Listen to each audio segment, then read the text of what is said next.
सुप्रभात दर्शकों, हमारे कार्यक्रम में आपका स्वागत है। अत्यधिक शक्तिशाली और वीर योद्धा होते हुए भी महाभारत के युद्ध में कर्ण की पराजय और अर्जुन के विजय का क्या कारण था, आज का हमारा कार्यक्रम का विषय यही है। जी हाँ दर्शकों, चलिए शुरुआत करते हैं महाभारत के युद्ध से। द्रोणाचार्य की मृत्यु के बाद दुर्योधन पुनः शोक से आतुर हो उठा। अब द्रोणाचार्य के बाद कर्ण उसकी सेना का कर्णधार हुआ। पांडव सेना का आधिपत्य अर्जुन को मिला। कर्ण और अर्जुन में भांति भांति के अस्त्र शस्त्रों की मारकाट से भयानक युद्ध हुआ, जो देवासुर संग्राम को भी मात करने वाला था। कर्ण और अर्जुन के संग्राम में कर्ण ने अपने बाणों से शत्रु पक्ष के बहुत से वीरों का संहार कर डाला। 17वें दिन से पहले तक कर्ण का युद्ध अर्जुन के अतिरिक्त सभी पांडवों से हुआ। उसने महाबली भीम सहित पांडवों को एक एक कर रण में परास्त किया, पर माता कुंती को दिए वचनानुसार उसने किसी भी पांडव की हत्या नहीं की। 17वें दिन के युद्ध में अंततः वह घड़ी आ ही गई जब कर्ण और अर्जुन आमने सामने आ गए। इस शानदार संग्राम में दोनों ही बराबर थे। कर्ण को उसके गुरु परशुराम द्वारा विजय नामक धनुष भेंट स्वरूप दिया गया था, जिसका प्रतिरूप स्वयं विश्वकर्मा ने बनाया था। दुर्योधन के निवेदन पर पांडवों के मामा शल्य कर्ण के सारथी बनने के लिए तैयार हुए, क्योंकि अर्जुन के सारथी स्वयं श्री कृष्ण थे और कर्ण किसी भी मामले में अर्जुन से कम न हो, इसके लिए शल्य से सारथी बनने का निवेदन किया गया। महाराज शल्य में वे सभी गुण विद्यमान थे जो एक योग्य सारथी में होने चाहिए। अर्जुन तथा कर्ण के मध्य हो रहे युद्ध की यह भी विशेषता थी कि जब अर्जुन के बाण कर्ण के रथ पर लगते तो उसका रथ कई गज पीछे खिसक जाता, किंतु जब कर्ण के बाण अर्जुन के रथ पर लगते तो उसका रथ केवल कुछ ही बलिष्ठ हथेली जितनी दूरी तक खिसकता। इस पर श्री कृष्ण ने कर्ण की प्रशंसा की। चकित होकर अर्जुन ने कर्ण की इस प्रशंसा का कारण पूछा, क्योंकि उसके बाण रथ को पीछे खिसकाने में अधिक प्रभावशाली थे।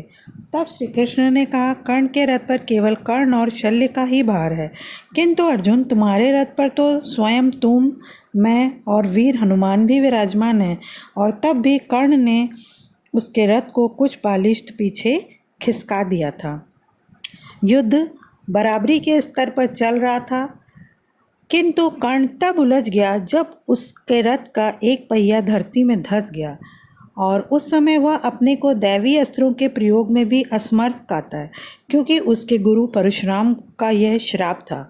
तब कर्ण अपने रथ के पहिए को निकालने के लिए नीचे उतरा और अर्जुन से निवेदन किया कि वह युद्ध के नियमों का पालन करते हुए कुछ देर के लिए उस पर बाण चलाना बंद कर दें।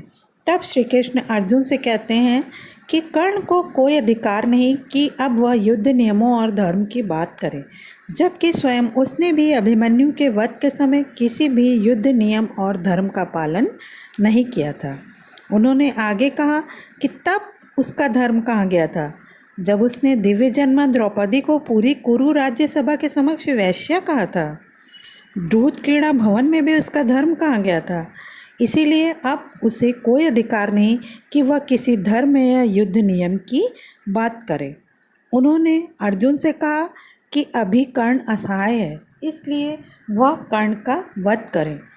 श्री कृष्ण कहते हैं कि हे अर्जुन, यदि तुमने इस निर्णायक मोड़ पर अभी कर्ण को नहीं मारा तो संभवतः पांडव उसे आगे कभी मार भी नहीं सकेंगे और यह युद्ध कभी भी जीता नहीं जा सकेगा। तब अर्जुन ने अपने दैवी अस्त्र का प्रयोग करते हुए कर्ण का सिर धड़ से अलग कर दिया।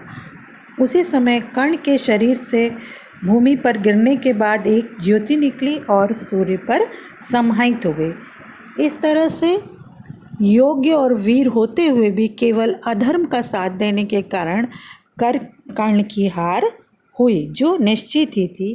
अब हम आपको अर्जुन की जीत के कुछ कारण बताते हैं। पहला कारण तो यही है कि अर्जुन ने धर्म का साथ दिया था, इसलिए उनकी विजय निश्चित थी। अर्जुन ने अपनी योग्यता अनुसार अपने गुरु के समक्ष अपनी वीरता सिद्ध भी की थी।